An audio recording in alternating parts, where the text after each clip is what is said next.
you ever had the feeling that you knew what someone was going to say just before he said it?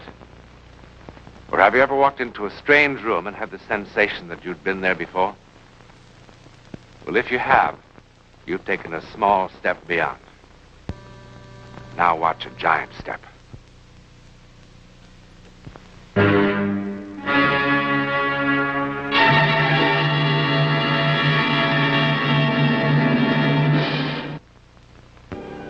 A tombstone cutter deals in logic. Every man has a birth date, and every man has a death date. And it's the function of the stone cutter to engrave these vital statistics in their natural order. Now, this seems so self-evident that it needn't even be discussed. I urge you, remember this stone cutter. All right, that's water over the dam. Get rid of Jameson. Never mind about his contract. He's got a price. Pay it and drop him. Now, look, you're going to have to handle that Houston business yourself. I'm flying to Tulsa in an hour and I won't be back until late tonight. Tony! Now, look, tomorrow won't be any good either. I'm tied up all day. All right, then. Will you get it settled and check with me? All right, Tony, all right. That's enough. What are you trying to do? Kill me? Oh. Yeah, this is for you. So? Well, it might be important. You're all important. Read it, will you, Tony? Go on. This one I never heard of. Cassaneck Village, Maine. Give me that. You even got business up there?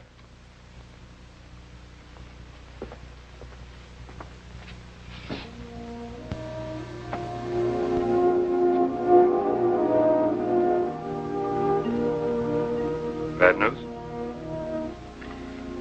My father, he says he's dying. It's a shame.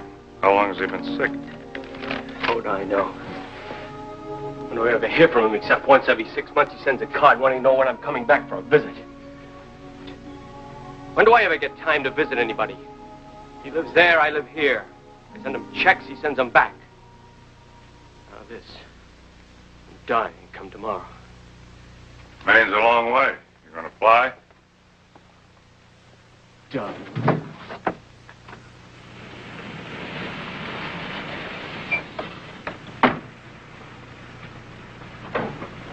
Change.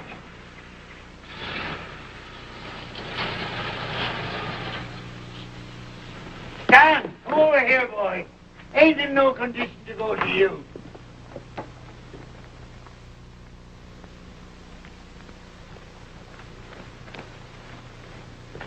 Well, how are you, boy?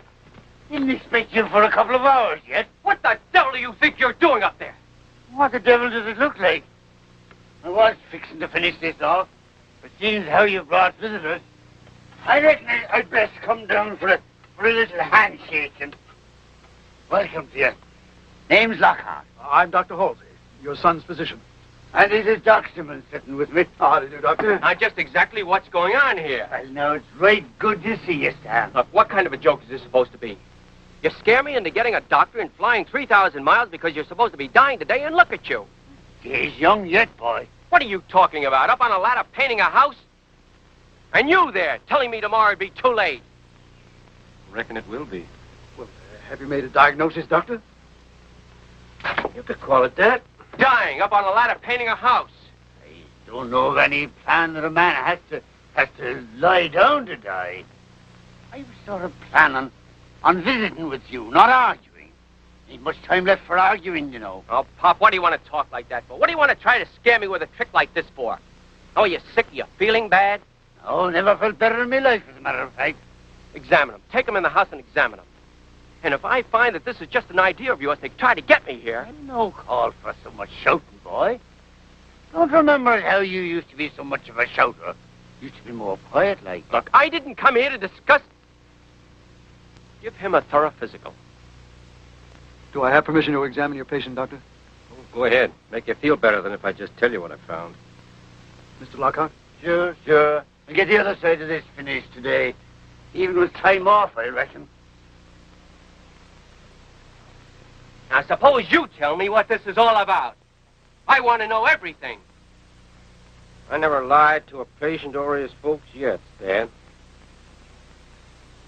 It's right good you got here for his last day.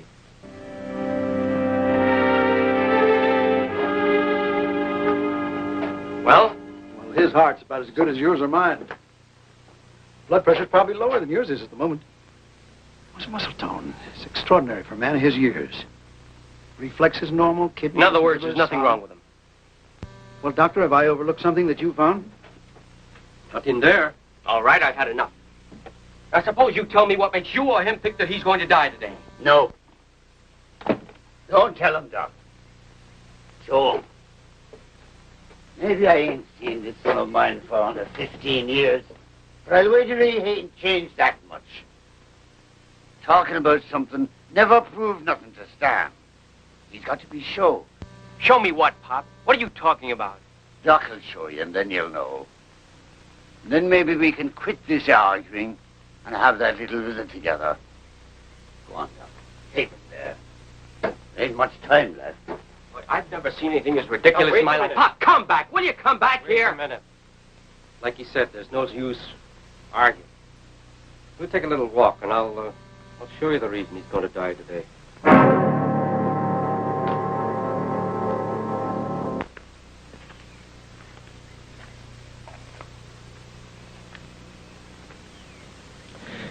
The thing he wants you to see is right here. And it's old Menzies' place. Oh, you remember Menzies, hmm? He's still carving gravestones for everybody in town before they die? That's right. And the old ghoul used to give me the creeps when I was a kid. Having those stones all ready and waiting for the final date. Still doing it. He carved the stone for your pa, Stan. Finished it, 5-6 years ago. Over there. All right, so he carved the stone.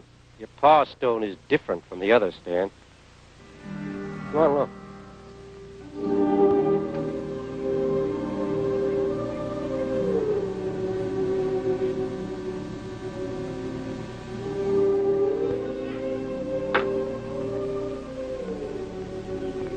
Like I said, your pa's stone is different from the others. 5 years ago when it was carved, Menzies put in 2 dates. Birth and death. Born July 10th, 1883, and died September 7th, 1957. Businessman like you must keep dates in his mind pretty good. Today is September 7, 1957. All right, Doc. The joke over now? Now listen, Stan. Never mind. I know what you're going to say. I remember some years ago, Menzies put a death date on a man's stone before he died, and the old geezer died on that day. And everybody talked about it for a whole year. But that was a coincidence, and you know it. A year or two after you left here, Menzies did it again. A woman. Oh, she'd been ailing for a spell. But she died on the day Menzies carved on her stone. So he traded one lucky guess to give some old poor sick soul a push on the way out. Now, what's the matter with you, Doc? You're a medical man, a scientist. You know about suggestion, psychosomatic suggestion. 2 years ago, it happened a third time. A baby. Menzies carved the stone the day it was born. Birth and death date. For about a year later. Father got so mad he come up here with a sledgehammer and busted the stone into 100 pieces. Menzies said that wouldn't make no difference. And it didn't either. And you wonder why I never came back here for a visit. The whole town, even you, living 100 years back in stupidity and superstition. Letting an old crank lead you by the nose, even though the place he's leading you to is your own grave.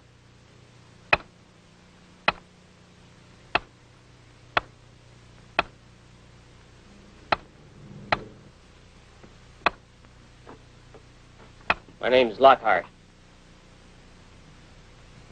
Sorry about your pa, Mr. Lockhart. Got a phone here? I am. You get in there and call my father and you tell him this thing is a fraud. Ain't no fraud. Get on that phone. Can't stop death with a phone call. All right, what do you want? Mallet will do for a start. How much money do you want to call up this ridiculous act of yours? I carve the truth when I know it, Mr. Lockhart. I don't like it none. Your pa's a good man. I'll give you $500. Take it and break up that stone and call my father and tell him the joke's over.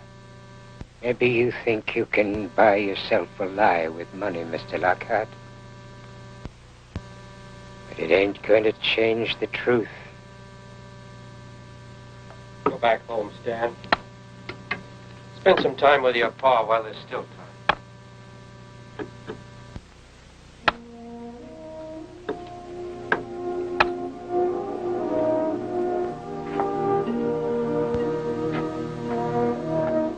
Mr. Lockhart. My father in there? Yeah, he came in about 10 minutes ago. No, wait. Before you go in there. What's the matter? Well, he came back about 10 minutes ago, as I said. And he looked rather ill, so I gave him another checkup. And, well, I just don't know how to explain this, but there's been a definite change. His heart is erratic, his pulse is weakened. There's nothing definite, but I... Up. Just resting a mite. Doc, take you over to Menzies to see the stone, eh? Pop, how much of a fool do you have to be? What's the matter with you? So a guy puts a couple of dates on a stone. Now, that doesn't mean a blasted thing. Still shouting, boy. Seems like you do a powerful lot of shouting. Look, will you listen? Will you listen to me instead of some of these half-cracked characters around here? Now, you're not going to die because some crank puts a couple of letters on a stone. Those other things, call them coincidence, call them suggestion. They don't mean a thing. What's all this you do back where you work, boy? It keeps you so busy. We got a short time to catch up on a long while. Now, Pop, we've got all the time in the world. If you just... Making money, I guess, judging by that fancy doctor and them checks you send me every month. I can afford to send checks to a man who sends them back uncashed. Made you mad, didn't it, by doing that, eh? Well, they were for you. No, not for me. More for you. You got a name for it here. Conscience money.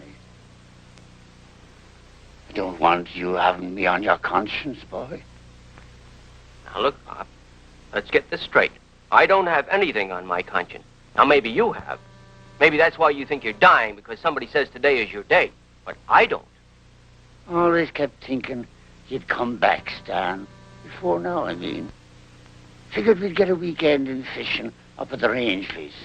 Now, look, Pop, we've got more important things to talk about than the fact that I didn't come back here and fish and you got a grudge. I ain't got a grudge, boy. No. Well, you used to cash the checks. You used to cash them all up until that Christmas when I said I was coming back for the holidays. Then just because something came up and I couldn't make it, you started sending them back. And you don't call that a grudge. 'Twasn't. After that Christmas, I didn't need the money no more. Why not? I quit buying the things I needed it for. What are you talking about? I'll show you. Remember that Christmas? You was about 10. Your ma was still alive then. You wanted a fishing rod, a good one.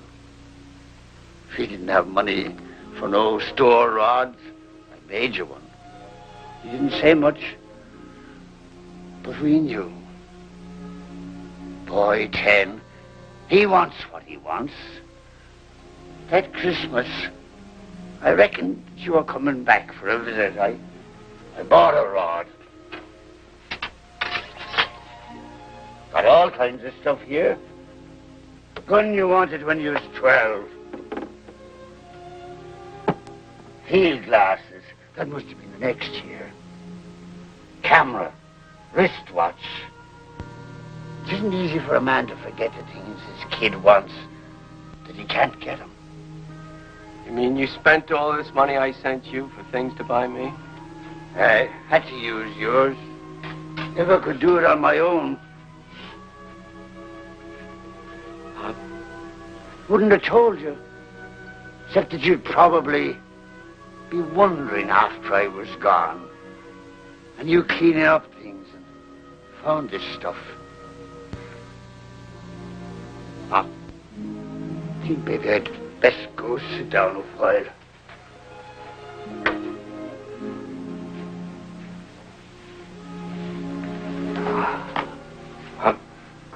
Yeah, boy? September too late to go fishing in the Rangeley's? Yeah, September's too late. Then we'll do it this spring. Or maybe you can come west with me. Or if you can't do that, then I can come up here weekends and we'll go in the spring. Now, I mean it, Pop. I know you do, boy. Remember that horse we had, Pop? Remember how you told me to water him every morning and every night and how I forgot? And one day how he died? Yeah. Didn't catch up for you till he'd gone 3 miles down the road, running away. That horse cost $25. All the money in the world then. Dead. And you didn't say a word. Except, hot out today, son. Let's go back. Seems like I'm always in the same rut. Always wanting to get you to go home. I'm home now, Pop. I'm home. I wanted to come home before, but every time I said I was busy, it was just because Because you were running away from home again. Isn't that what the Lockhart kid always did when things went wrong? One thing about you, boy. Maybe you're wrong, but you always tell the truth after about why you ran. Later, I want to show you something. Oh! Pop! Halsey! I was just talking to him and...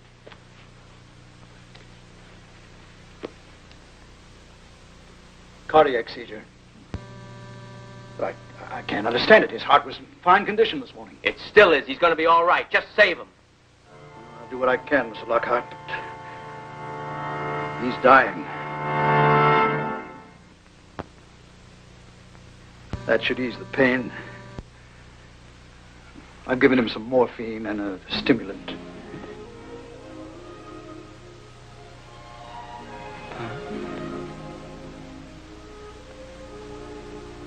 Pop, please. See, I'm not shouting. I'm not shouting, but listen to me.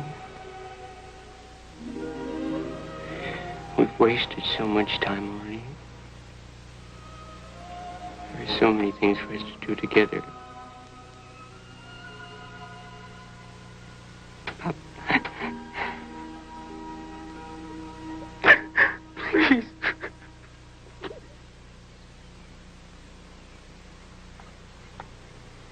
You know, Doc Simmons told me about that headstone. And I keep telling myself, why, this is United States, 1957. It's not Haiti, not the jungle. We're here. It had nothing to do with a headstone. It was his heart. Yeah, I keep telling myself that, too. But his heart was okay this morning. He was in fine condition. Other people in good condition have been hit with a heart attack, too. Yeah, I know that. Tell me something now. Those 3 cases, they weren't substantiated, were they? Well, I mean, now if they were, if this man could really call these names, why, there'd been some publicity about it. The newspapers would have carried the story. I can see you don't know much about towns like this, Halsey. Even if Menzies did what they said and brought the dead back for an encore, nobody outside this town would ever know about it. They guard their town and their secrets as if it were pure gold. Why, then, you think those 3 cases were authentic? I think it's time you stopped asking questions and started doing what I paid you to come here to do. Now get in there and help him.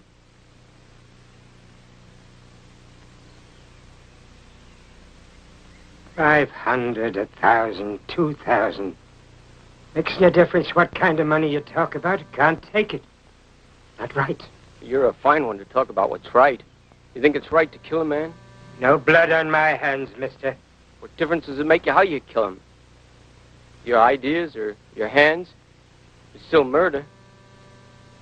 Look, please listen to me. What do you want? Well, if it's not money, what do you want? What I mostly want is not to be able to do this. I don't like it none. Your pa's a good man. I don't like doing what I do.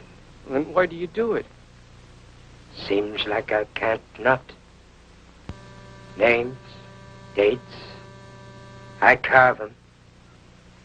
When it tells me to put something extra, I gotta do it, that's all. Go on home to your pa, mister. You can't do him no good here. You murdering devil, you! Get out! Get out! What for? So you can go on with your killing? You can write somebody else's death sentence? Huh? Get down! Please. Listen to me, please, please. My father's dying. Look, I just want to go home and tell him there's no stone, that there's a mistake. Please, listen. I said get out! All right. I'll go now. But I'll be back with someone to stop you. I'll be back. I'll be back. I'll be back. I'll be back. I can't do that, Stan. I know how you feel, but I can't do that. Why can't you? It's murder, isn't it? Why can't you do your job and close up Menzies' place and throw him in jail where he belongs?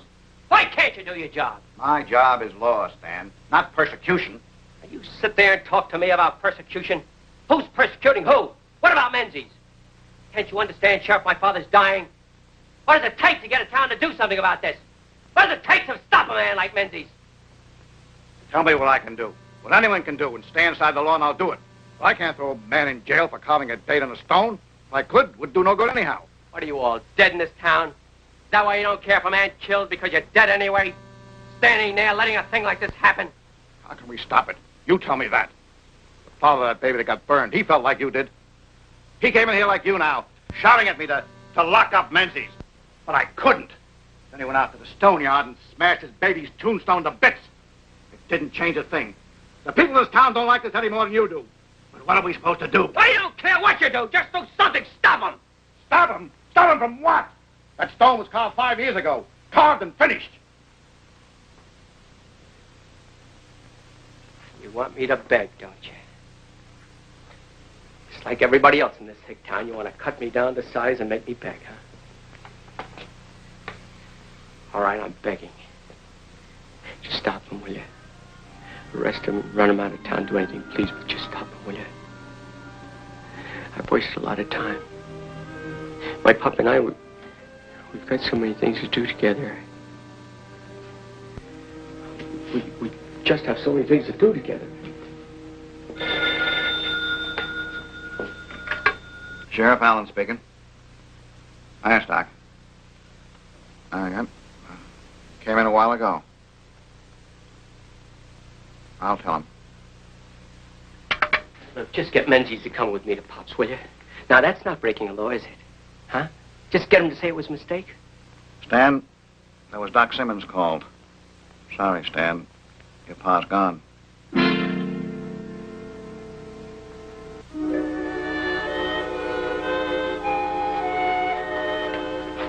Stan, you want I should come home with you? My car's right outside. Stan, let me come with you.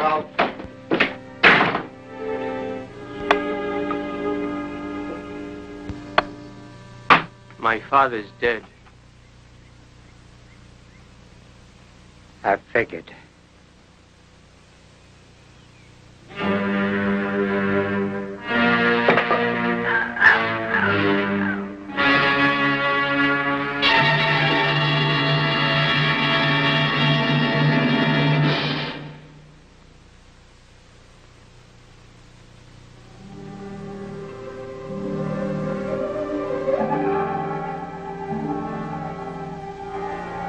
Stanley Lockhart, beloved son of Simon Lockhart, born September 18th, 1921, died December 14th, 1958.